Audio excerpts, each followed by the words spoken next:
Everyone owns a phone.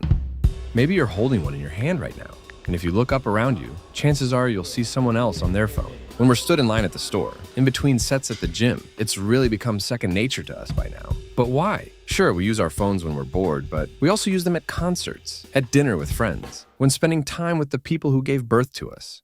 When Steve Jobs first introduced the iPhone back in 2007, there wasn't really much you could do with it. Sure, you could send a text to your friends, call them if you needed, maybe play a game of chess if you like. Fast forward 6,238 days later, and the impulse to pull out our phones and mindlessly watch split-screen TikToks pretty much consumes every single one of us. So, what the f*** happened? And more importantly, what does the future of content addiction really look like?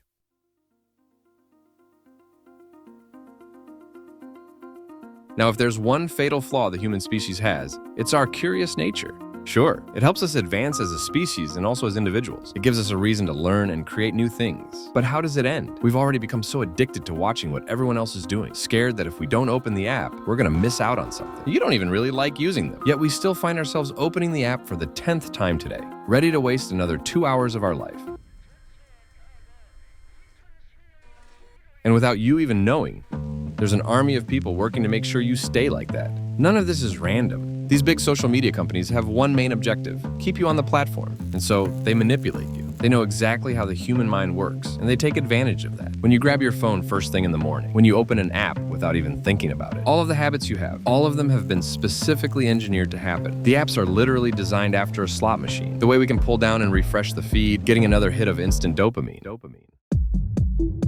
You see, there's a common misconception with dopamine online. It's currently being portrayed as the feel-good chemical, the chemical that's released in your brain whenever something good just happened. Many people believe we're addicted to dopamine, and as a result, we seek constant stimulation to fulfill this addiction. And this idea works well if you're selling a course on a dopamine detox. Dopamine is originally a hunting mechanism. It's not released when we catch whatever it is we're hunting for, but when we're in pursuit of it. Dopamine's primary role in the human brain is to make the hunt fun. And if you put two and two together here, you can see why social media is so addictive. It's basically one big hunt, a hunt for a funny video or a post you actually want to see. But what does this mean for our future? Well, ultimately, there's two different ways this can go.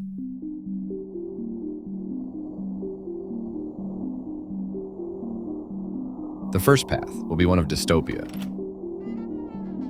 Think back to the year before the iPhone was released. What would give us a hit of dopamine? Maybe a walk in the park, spending time with our families. These things would produce a level of dopamine in our brains that satisfied us. And then imagine the year later, when you could still do those things. But this time, you could use your iPhone at the same time. What happens now? It's not that we receive more dopamine. We receive the exact same amount as before. Except this time, our tolerance has gone up, meaning we now find those previous things not as fun anymore because we've experienced better. And this is exactly what's happening now. It's why we can't do anything without some sort of noise in the background. It's why we have to watch a TikTok, whilst also watching another TikTok. In simple terms, our baseline's fucked. And as long as new and better things keep coming out in the world, well, we're constantly going to be increasing our baselines. For most people, day-to-day life without any technology has already become unbearable. And we're only 16 years in from the first iPhone coming out. Just imagine in another 50 years. I think we're heading down a dark path here without the majority of us even realizing it.